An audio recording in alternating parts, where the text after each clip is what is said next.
Production funding for Behind the Headlines is made possible in part by the WKNO Production Fund, the WKNO Endowment Fund, and by viewers like you. Thank you. The Memphis City Council on MLGW rates, tax incentives, and much more tonight on Behind the Headlines.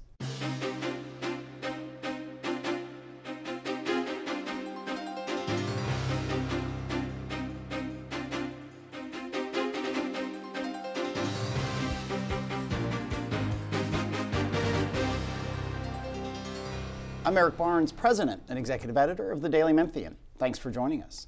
I am joined tonight by three members of the Memphis City Council, starting with Sherman Greer, newly appointed member. Thanks for being here. Good evening. Thanks for having me. Kemp Conrad, thanks for being here again. You're now the chair of the Memphis City Council again. Thanks for being here again. Thanks for having me. Thank you. And Cheyenne Johnson, also one of the newly appointed members. Thank you for being here. Thank you for the invitation. Along with Bill Dries, reporter with the Daily Memphian. So I'll start with you, Kemp. You are the newly elected. This is your second time as chair, I believe, of the City Council. You all recently voted to limit the the rate increases for MLGW. They had come with a 4 or 5 year plan. We had JT Young, the president and CEO of MLGW, on the show last week talking about their plan to increase, I think it was give or take 10% over 5 years, gas, electric, and water. You gave them, I think, a 3% increase on water. What was the thinking there? And again, I mean, everyone votes their own way, so you don't represent all the views on the council, but what was the thinking in not giving that increased funding, which again, they justified, if people watched the show last week, on a need to invest a whole lot of money in capital improvements? Sure. Before I hit on that, I just want to say one thing, and that is I'm just really excited about this City Council. We're still in the first quarter of 2019. And it's a historic council. First time we've had 8 African Americans on the council, and the first time we've had 4 African American females. We have a great council, and I just want to let Memphians know that what we're going to work on this year is getting stuff done for Memphis. The council working together, working with the mayor's office. It's not about who can get the credit, but how much good we can do. And so I think that Memphis can expect really good things out of this council and this mayor in 2019. So I'm thrilled about it, and it's an honor to serve as chairman again. Memphis Light Gas and Water went back and forth. This has been something that's been out there for a long time. There is no doubt that we need to invest in our infrastructure, but the question is how to do it. There's been a lot of discussion recently about how to maybe tap into MISO over in Arkansas. Is that the best way to do it? That's a multi-year, 5-year process to even get out of TVA. There is a school of thought that Memphis Light Gas and Water is a division of the city of Memphis, but they operate like their own entity. And that's something that I know a lot of council members and I think some of the administration are frustrated with, that they're on an island, and something that they need to be better integrated. We did make a lot of changes around our benefit structure several years ago. Now, our property tax rate was way too high. That was our only choice. I'm not saying that MLGW has to do the exact same thing, but there is a lot of cost there that can also be taken out and still being fair to employees, benefits, pension, health care, things of this nature. And then I would say too, I think there's some frustration with how Memphis Light Gas and Water is not a really good partner sometimes on economic development. They're slow, they're bureaucratic. So these are all some things that I think factored into to that decision. So those are the things we really need to look at. That's why there wasn't consensus. Frankly, at the last meeting, the preparation, the responses to questions, it did not give the majority of the council the confidence that we were ready to raise rates on ratepayers yet. The council wasn't convinced. I think we will get there, but there needs to be some other things done first, and that's what we're going to work on the rest of this year, because we do need to invest in our infrastructure. Cheyenne, first, how did you vote, and why on those questions of the rate increases? On water, I did vote for an increase, but no for gas and electric. The reason being, the explanation that was provided at the last meeting stated that they were in a deficit for the water, and we were just trying to cover them for 1 year only to bring it forward. But I agree with what Councilman Kemp has said. But the other thing I think needs to be brought forward is that I think they're trying. I think that Mr. Young is putting forth an effort to have a good campaign out there to educate the public about what's actually taking place in Memphis Light Gas and Water. And I think it's like Mr. Kemp said before, that people don't understand the operation. We just don't have all the information. I think they just need to be a little bit more transparent with their day-to-day operation, let the citizens understand why they operate on $800 million budget every year and they still don't have the funds to do what they need to do. Councilman Greer, obviously, I mean, you're a couple months into the position, a rate on this. This is the kind of thing that people, you know, when there's a storm and power is out, everyone is upset with both MLGW, but also the council. I mean, it's MLGW is Councilman Conrad said, of division of the city. What was your vote and why? Well, I was the one go back 2 meetings that asked them to go out and talk to the community first to educate people. But I voted yes on all 3 this time around. And it's because we asked President Young to go out and really talk to the community. I showed up at 3 of those town hall meetings, and I watched the one online. And I participated in 2 neighborhood association meetings of my own, and I asked that question to the people that were in my district. And they largely said, hey, let's do it. It's happened now. They should have, well, what's interesting, one gentleman said, hey, my bill was $300, so if it's $300, how much of that would have gone to maintenance? So they should have taken that money and kept up. But at the same time, he said, well, look, that problem has already happened. I don't want my utilities off. I want to fix it. So let's just hold them accountable from here. So I voted for it because I saw it looking, for me, probably about 45% or so said, hey, let's increase. About another 25 to 30% said, I need more information, but only about, I think, maybe 15% or so, kind of what their survey said, hey, no way at all. Yeah, Bill. So, what do you think of what you've heard about some changes in Light, Gas, and Water's relationship with TVA? How deep should the exploration go on that, do you think? Very deep. I think that's totally worth exploring. I mean, when you're looking at that, I've met with quite a few individuals who talked about what we could potentially save. And I don't think we've looked at that hard enough or long enough. And interesting, we were talking about yesterday possibly going and take a trip to TVA, to Chattanooga, to really look at this and see, you know, how far they're willing to come and meet us and really see what these costs are and let them tell us their side. But we're really exploring it, and I think we have to explore all 3 of these options that we've heard about. Cheyenne, there were the immediate considerations on the deficit in the water division, but what did you think of what you heard about changing that relationship? I think that the citizens of Memphis is ready for change. I don't care where it has to come from. You know, when we're talking about development in the city, we're talking about new businesses coming into the city, it shouldn't be any difference for our current services. I think everybody needs to review what's taking place in their particular division, be it Memphis Light, Gas, and Water, be it in the Strickland administration. And if there's a possibility to make a change, to make improvements that will help the citizens save money, I think we need to explore every possibility. Kemp, this could take several forms. You could have still have a Light, Gas, and Water division, but a different electric division. How serious do you think the exploration of that is going to be going forward? Well, I think it's got to be serious. The estimates are, you know, Millions. Yeah, several $100 million in savings and power savings. So it's a big number.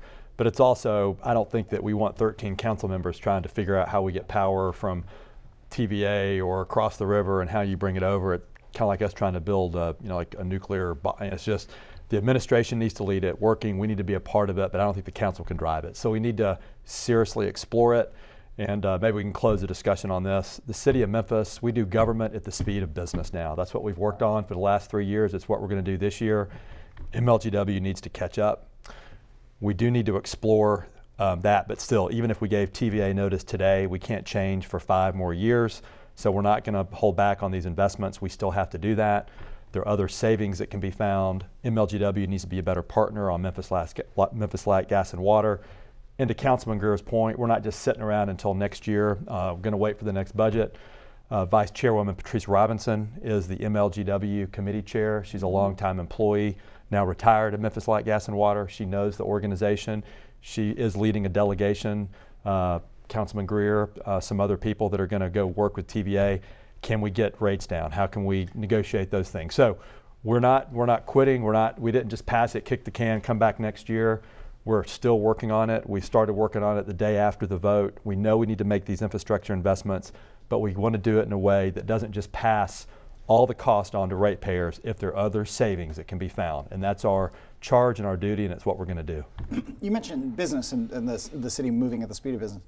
You also mentioned tax incentives or being a partner in business development, I should say, and economic development. There's a lot of news on the economic development front lately, in terms of incentives, and it's always the debate about pilots and how that works. There was a bad one, I guess, if you can say that, for Memphis, which is Electrolux leaving. And I'm curious, I don't know who wants to take. I mean, were you on council when Electrolux came to town? I think you were. I believe I was, yes. Right. So that they're leaving. Was it a good deal? I mean, was it worth the incentives that the city? I mean, there was a package of incentives, but what the city did for Electrolux, in hindsight, was it a good deal? I mean, I think it's, going. You can't. I don't think you can look at things in hindsight. I think, would we do that deal today with no clawback? Would the state? No, that would not happen today. So it's hard to look back at something that happened a couple years after the financial downturn, when there were going to be, 1,000 jobs or thousands of jobs. So I don't think the decision was made based on the best information in a very, very different time in a very different economy. What absolutely categorically would not happen anymore, I don't think that anybody would sign up for, is there being no clawback if a company came in and promised certain things and did not deliver. I think that is the thing that has really changed. I will say on things like the pilots and property tax abatements, those are taxes that aren't, if there's not a pilot, you don't get there are no future taxes if a project doesn't happen. So at the end of the day, we've got more. Poverty is the biggest challenge in Memphis, Tennessee, and we have to grow the companies that are here. We need to recruit new industry, and economic development and jobs are the way out of poverty. And I think because of what we've been doing, that's why we have unprecedented growth and momentum, companies relocating here, growing here, right. And that's what we need to keep focusing on. Cheyenne, you have been on the show a couple other times when you were assessor for 10 years. I think I have that right. 3 times elected the Shelby County tax assessor and worked there for many years before that.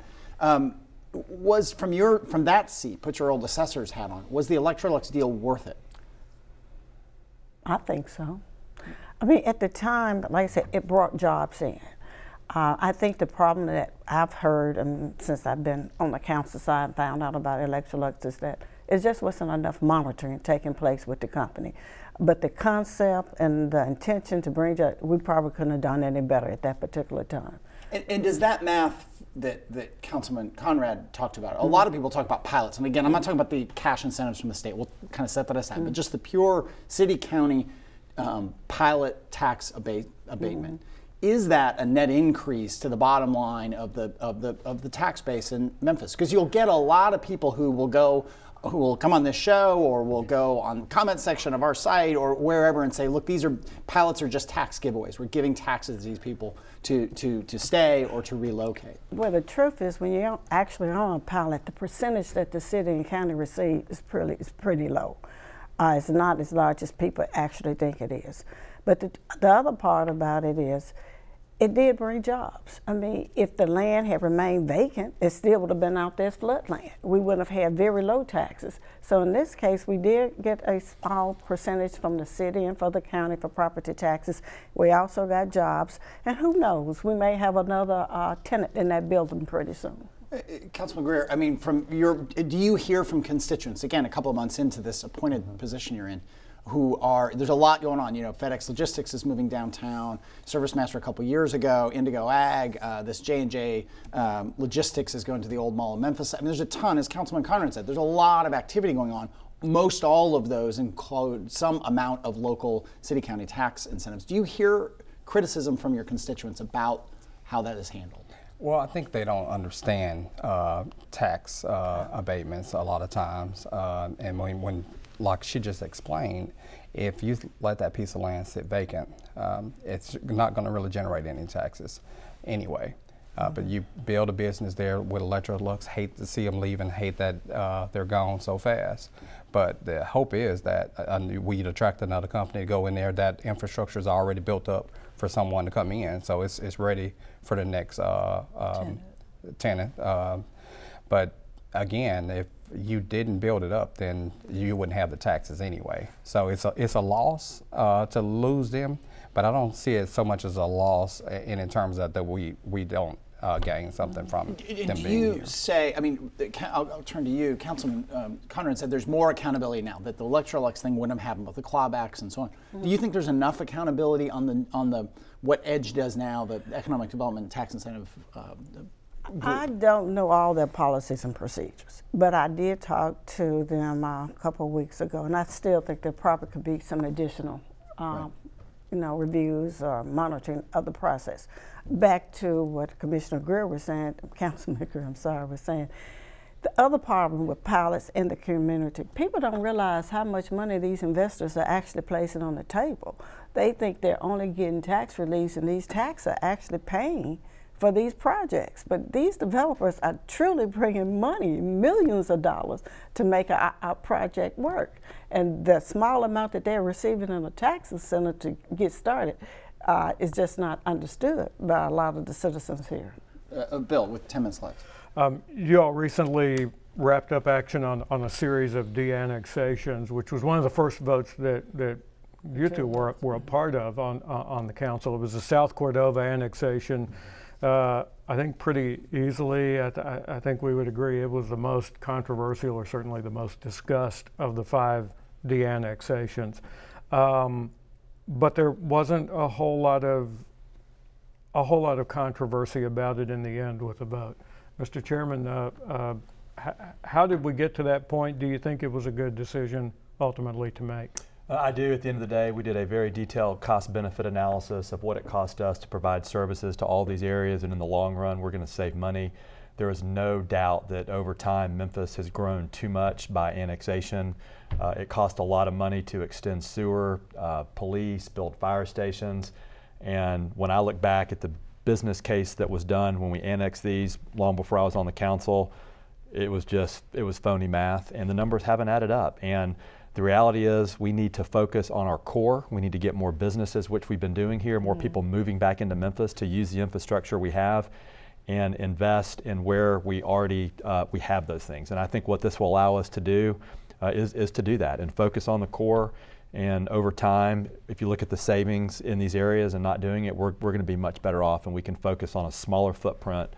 And so I think it was the right call. But I don't think we'll be doing any more of it either.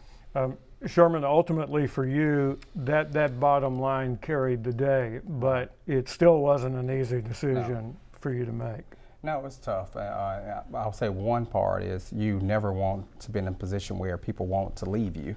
But at the same time, I'll say, well, my grandma would say, if you don't want me, I don't want you.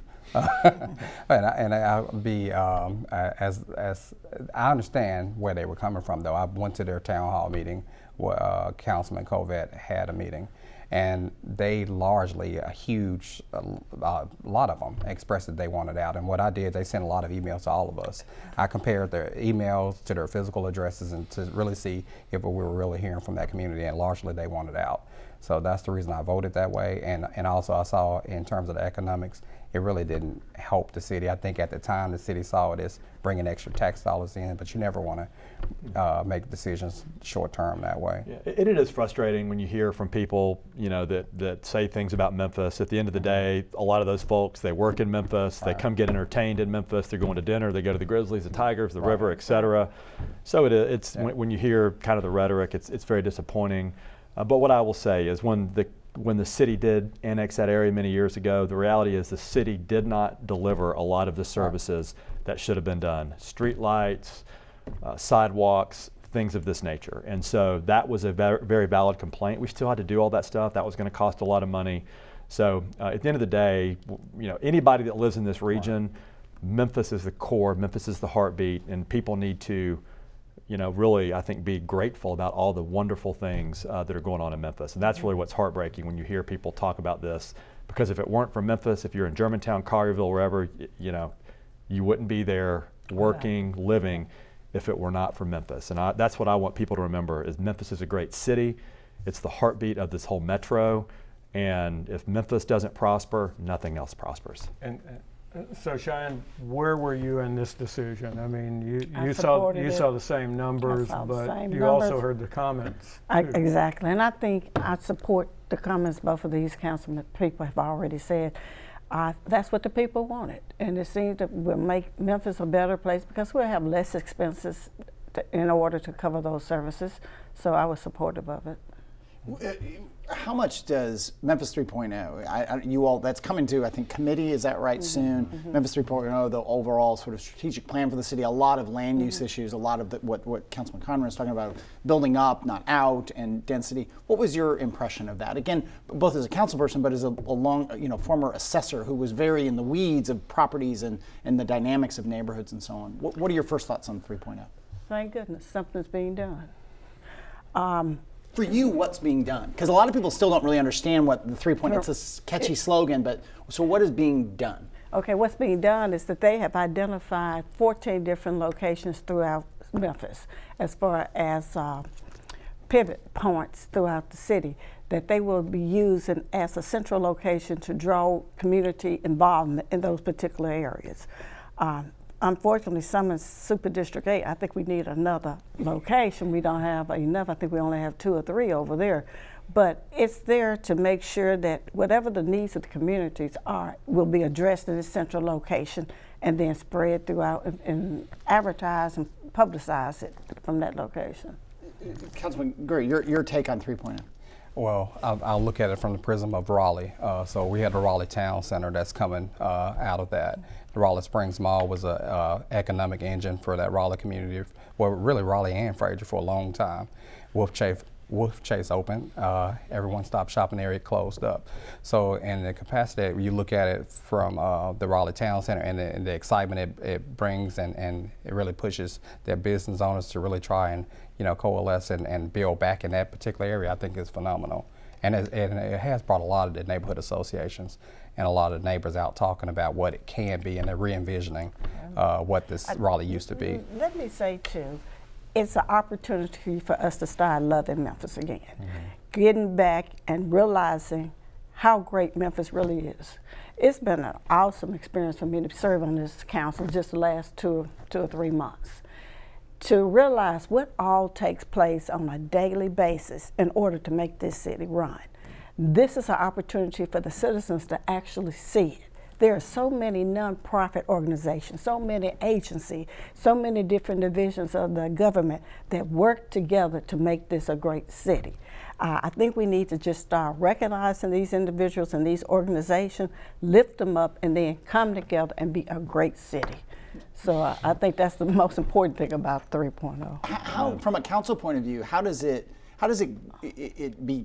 3.0 be used, not just put on a shelf? I mean, the mayor's office, other people have talked about that from day one. This has to be something that is a document that guides Memphis, not just we point to it and say, well, we did that and checked a box. Yeah, well, I think part of this is this isn't the council's plan, the mayor's plan, it's the people's plan. Right. I mean, there have been hundreds of meetings, thousands of people have had input, and I hope that folks demand that we execute what the vision is. And so we all think it's very important. We were talking earlier on the show, if we can maintain our spending discipline on debt, in 2026 we're going to have another $40 million a year recurring, about 8% of our budget, of our operating budget, debt service that'll be freed up to invest. There's a lot we need to invest in as it relates to community centers, libraries, deferred maintenance, more infrastructure, parks, libraries, things for youth, all these things where we lag behind. And so if we can maintain this discipline over the next several years, then we're going to have a lot of cash freed up that we can invest into things like Memphis 3.0 to continue the momentum and the growth of Memphis. Just 2 minutes left, Bill. And speaking of that discipline, you all got an early look at where the city's financial fortunes are going. And in the upcoming budget year, for the fiscal year that starts July 1, you'll be making the last of the installment payments, for lack of a better term, on the annual pension contribution, which I think the amount's fluid, but it started out at around $78 million. At the same time, you're hearing that in 2026, down the road a bit, there's going to be about $40 million that's freed up that the city no longer has to put into debt service. you know, those are good numbers, but you've been pretty cautious about saying, well, don't go spending the money just yet. Well, that's always whether it's your business or in your household, you have to be disciplined. We have been disciplined, especially the last 3 years, you know, around those kind of things. We will have now fully funded our annual required contribution for the pension plan, which we will keep doing now ongoing. So that's a very, very, very important thing that we're doing now. And so I want to say too, you know, the City of Memphis operating budget's about $650 million per year. Our natural growth that we get to spend just based on growth, it's only about $10 million per year. $10 million a year is what we get just from growth in a growing economy that we're in. So that kind of compare that to the $40 million that will free up when the debt service goes down. But we only have $10 million more to spend. You know, a 1 or 2% pay raise for all the employees, you know, eats up a lot of that. And there's so many other needs. And that just shows kind of how tight our margin is. And being on the council for a long time, I can tell you, we have really, in terms of efficiencies, done pretty much everything we can. Our tax rate has been flat for over 10 years. What other city in America has made the changes and has a flat tax rate? And that just shows a discipline. All right, we will leave it there with the last word. Thank you all for being here, and thank you for joining us. Join us again next week.